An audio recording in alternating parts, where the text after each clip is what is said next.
G'day YouTubers, I will preview this week's round of the AFL games. Before I start, it will be muchly appreciated if you can subscribe, comment and like. Every subscriber will be very much appreciated. Alright, let's get the show started. Let's go! Yeah! I will review my round 11 votes. The first game was between Sydney and the Bulldogs. Woohoo! Yeah, got that right. Swannies by 14 points. The second game I tipped Freo. Damn it, a draw, so still incorrect. Third game, no brainer. I tipped Port Adelaide. They smashed North Melbourne by 59 points. The next game, I tipped Carlton to beat the Suns. Yeah, the Blues by 29. Got that right. The next game, I tipped Geelong to beat the Giants. Damn it, GWS won by 4 points. On Sunday, I tipped the Lions to beat the Hawks. Damn it, no good. The Hawks by 25 points. Tipped the Lions to beat the Hawks. Damn it, no good. The Hawks by 25 points. Woohoo! I tipped Melbourne to beat the Saints. Demons won easily by 38. And the last round, what should I say, the last game of the week, I tipped the Crows to beat the Eagles. Too easy. The Crows smashed West Coast by 99 points. Therefore, I selected 6 out of 9 correct. In season 2024, my total is 67. The first game of the week is between the Power against Carlton, played at Adelaide Oval on Thursday the 30th of May. The players in the mix for the Power are Lord, Evans and Cluey. The players in the mix for the Blues are Young, Motlop and Pitnet. The Power will be missing Sin and Power Pepper. The Blues have a number of injuries that include Martin, Carroll, Sarah, Doherty and Savani. Looking at the ruck midfield for both sides, for the Power, you have Sweet in ruck with Butters, Hornfasters, Wines and Drew. I have excluded Rosie. This stage I just have in the forward line. For the Blues, you have Pitnot in ruck with Cripps, Kennedy, Hewitt and Walsh. If you compare the two teams, in ruck you have Sweet against Pitnet. I'll just give that advantage to Pitnet, given that Sweet is inexperienced. However, the midfield is a lot different. You have the Bullet King Wines against the big body midfield Cripps, both former Brownlow medalists. So we'll say that is even between the two. And then you have Drew for the Power, another inside midfield against Kennedy. That's another even contest. However, this is the next two that are different. You have the X Factors of Butters and Horn-Francis against George Stewart and Walsh. I expect the Power to dominate the midfield with the class of midfielders that they have. If the Power provide enough inside 50s, I'm going to tip them to win, given that they're playing in Adelaide, they've got a great midfield, and you've got forwards like Dixon, Marshall, Rioli just kicking goals. How will the Blues handle this? So I'm going to tip the Power to win at home on the Thursday. If the Power are a general title premiership side, these are the type of games that they have to win. Thursday night, big stage, playing at home, 40,000+ supporters watching the game. You expect the Power to win this. The next game is between Collingwood and the Western Bulldogs, played at Marble Saint on a Friday night. This is Collingwood's home. However, they rarely play at the Marble Saint. And in theory, this is the Western Bulldogs' home, given that they play at Marble and the Collingwood play at the MCG. The players in the mix for the Magpies are Johnson and Kruger. For the Doggies, their players in contention are Porter, McNeil, Baker and Lobb. The players injured for the Magpies are Eyre, McCready, Elliott, Hoskin Elliott, Milchek, Mitchell, Cox, Bartel and McStay. What a long list of injured players. For the Doggies, they will be missing Waitman, Caulfield, Richards, Libber and Bailey Smith. If we compare the ruck midfield of both sides, for the Maggies, you have Cameron in ruck with Nick Dacos, Lipinski, Cripps and Penderby as the midfielders, whereas the Doggies have English in ruck with LaPont, Treloar, Harms and Williams. If we compare the two, you expect English to dominate against Cameron in ruck and win the hit-outs. In the midfield, you have Bontempelli against Dacos. Bontempelli is a great big body mid. Dacos is more good or elite with his kicking. Lipkinski against his old team, Trelaw. You expect Trelaw to dominate against those two players. Then we got Jack Cripps against Harms. Say that's even. And then we got Pendlebury and Williams. Both players are elite kicking. However, Pendlebury has one of the best IQs in the league. Therefore, if the Doggies even in the midfield, they've got a good chance of putting enough inside 50s to their foot. However, given that not one suffered a serious injury, the Doggies will be heavily reliant on Darcy and Ugle Hagel. Both players have only played between 2 to 4 years to kick most of their goals. Collingwood has a misfiring or a forward line that's just made in scratch. Now they've lost Cox. This game is going to be pretty hard to tip. Last week, the Doggies were very competitive against the best side, City Swans, and Collingwood drew against Fremantle. Given that this video is done early, I'm going to assume that Collingwood will have some players coming back from injury, and I'm going to tip the Magpies to win this game. The next game, which I believe is the game of the week, is between Hawthorn and the Crows. The players in the mix for the Hawks are Ward and Wingard. For the Crows, their players under consideration are Hamill, McHenry and Pedler. The players injured for the Hawks are McCabe, Blunt and Butler. The Crows will be missing Rankin, Philthorpe, Worrell, Himmelberg, Parnell, Miller and Murray. The Crows do have a fair amount of players injured. Last week, the Hawks beat Brisbane Lions at home by 25 points, and the Crows played against a team that provided no contest against West Coast, where the Crows won by 99 points. And I expect the Hawks to be a tougher opponent than the team that the Crows played last week in West Coast. Looking at the ruck midfield setup for both sides, for Hawthorn you have Meek in ruck, followed by the midfielders of Newcombe, Weddle, Warpow and McKenzie. For the Crows you have O'Brien in ruck with Dawson, Crouch, Laird and Siligo as your mid. If we compare the two, Meek against O'Brien may win the hit-outs. However, in terms of hit-outs advantage, O'Brien is not rated highly in terms of stat-wise, and Meek is a lot more athletic around the ground. So I'll give the chocolates to Meek to win that position.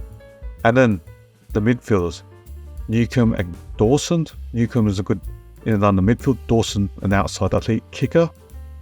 You expect Dawson to dominate that. Whereas you got Weddle and Warpool against Crouch and Laird. Weddle and Warpool more likely to kick the ball more compared to Crouch and Laird, who are handball first midfielders. So the Crows will be reliant on these two players to prod in and under possession to Dawson. And then you got McKenzie and Siligo. McKenzie is a good up-and-comer player, whereas Siligo is starting to prove that he's a up-and-comer superstar. He's only been an assistant for 3 years and he's rated in the AFL under age 21 top 22 players. I expect Siligo to win that position out of two. Having said that, if the Hawks provide enough inside 50s for the midfielders, they will provide so many scoring opportunities for their forwards to have enough opportunity. Based on this and the Crows, they beat West Coast and you can't judge, especially when West Coast conceded 7 straight goals and it looked like they were still in Western Australia. That game was no contest and it was hard to judge, and Hawthorn played very well and beat the Brisbane Lions at home last week. I expect the Hawks to be a tough opponent for the Crows, and given that the game is played in Melbourne, the Crows have a dismal away record. They've only won 2 away games this year against Carlton and North Melbourne. Well, no one's lost to North Melbourne, so let's discount the North Melbourne game. They've only basically beat Carlton away. Last year, their away record was very poor. Saying all that, I'm going to tip the Hawks to beat the Crows at home. Can the Crows handle playing away again? They struggle to play away. The next game is between West Coast and St Kilda. 2 sides that are struggling, especially St Kilda. The players in the mix for the Eagles are Gaff, Cully and Harry Edwards. For the Saints, the players under contention or in consideration are Philippou, Butler, Crouchy and Membury.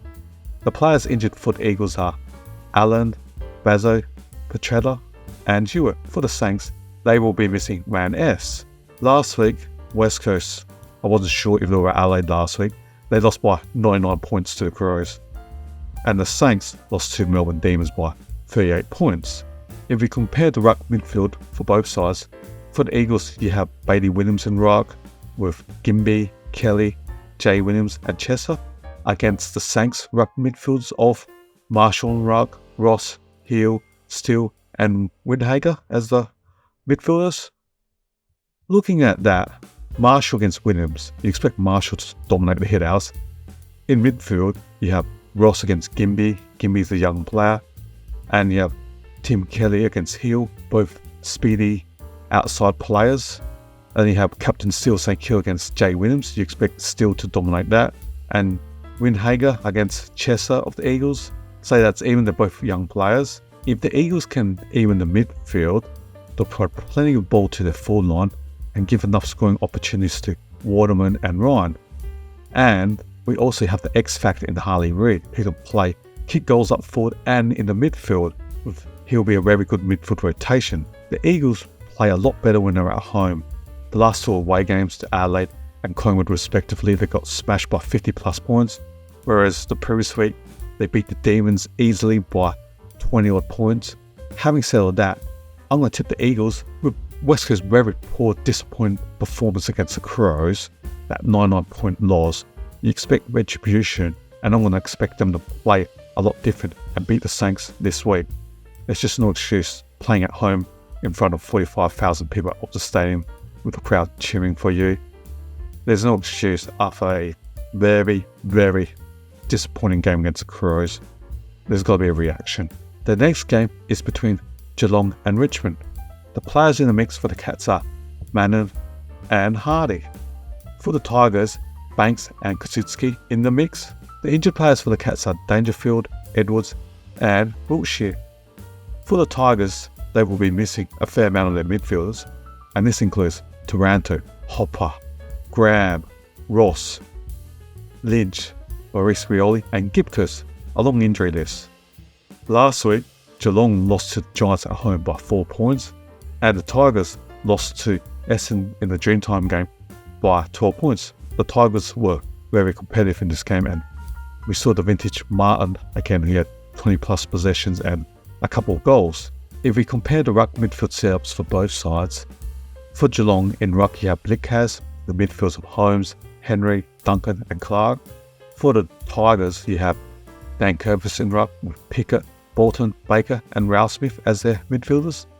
If we compare the two, you got Blickhaz against Nankervis in ruck.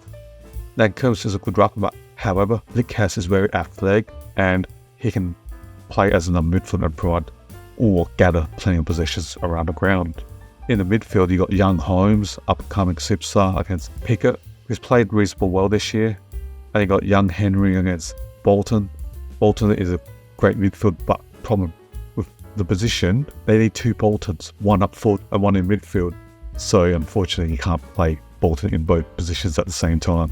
Ideally, you love him up forward, but you need him in the midfield to provide plenty of possessions. And then you have experienced Duncan against young Baker and Clark against Ralph Smith. If the Cats even the midfield, they'll provide plenty of opportunities to the Tomahawk and Cameron plus Stengel to score plenty of goals. Given that the Cats have lost 2 consecutive games at GMHBA Stadium, I do not expect them to lose 3 in a row at home. And I'm going to tip the Cats to win this game. The 6th game of the week is between Melbourne and Fremantle. The players in the mix for the Demons are Billings and Brown, whereas for the Dockers, Sturt and Brody will be under consideration. The players injured for the D's are Melksham, Turner, Spargo, Hoare and Lever. The players injured for the Dockers are Cox, McDonald and Corbett. If we look at the ruck midfield setups for both sides, for Melbourne you have Gawn, then the midfields of Oliver, Whining, Petrarca and Sparrow, compared to Freo with Darcy and ruck with Young, Sarong, Brayshaw and Fife as the midfielders. If we compare the rucks, Gawn against Darcy, All Australian Dawn, you expect him to dominate against young Darcy.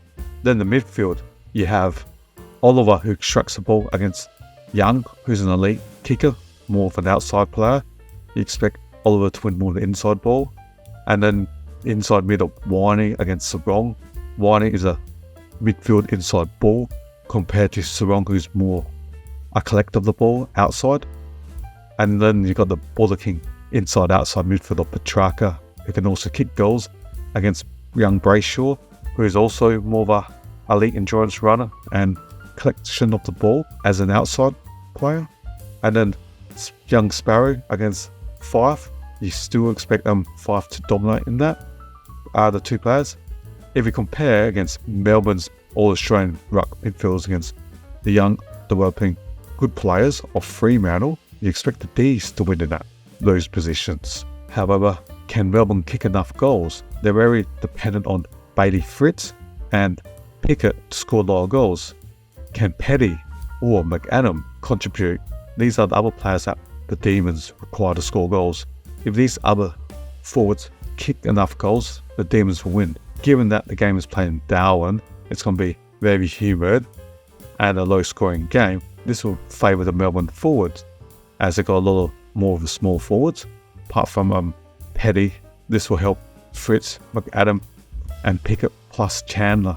So I'm going to tip the Demons to win this game. These conditions will suit their small forwards, and I'll expect Melbourne to win this game.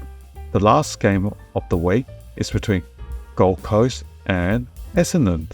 The players in the mix for the Suns are Ellis, Farah, Atkins and Day. For the Bombers, the players in the mix are Shield and Zed Reed. The players injured for the Suns are Rosas Jr., Weather and Powell. For the Bombers, they will be missing Draper, Parrish, Ridley, Setterfield and Dursma. Last week, Gold Coast lost to Cal by 29 points and the Bombers beat the Tigers by 12 points. If you compare the two ruck midfield setups, for the Suns, you have Mitts in ruck with Anderson, Rao, Miller and Flanders as the midfielders, whereas the Bombers, they have Goldstein in ruck with Stringer, Perkins, Merritt and Caldwell. If you compare the two, Mitts against Goldstein, pretty similar ruckmans, both very tall ruckmans at 200 plus centimetres. We'll give the chocolates to Mitts. And then in the midfield, you got Rao against Stringer. Stringer's powerful midfield, even though Rao's a contested inside mid. Stringer has too much strength and size. Expect Stringer to do well against the matchup if it was against Rao. Anderson against Perkins. Anderson's elite kicker in comparison to Perkins, who's still young and learning his craft. Took Miller against Merritt, two All-Australians, great players. Miller can go inside and also go outside. Merritt is more of an accumulator and gets a lot of ball on the outside. And then the last matchup, Flanders and Cadwell. Flanders also plays halfback.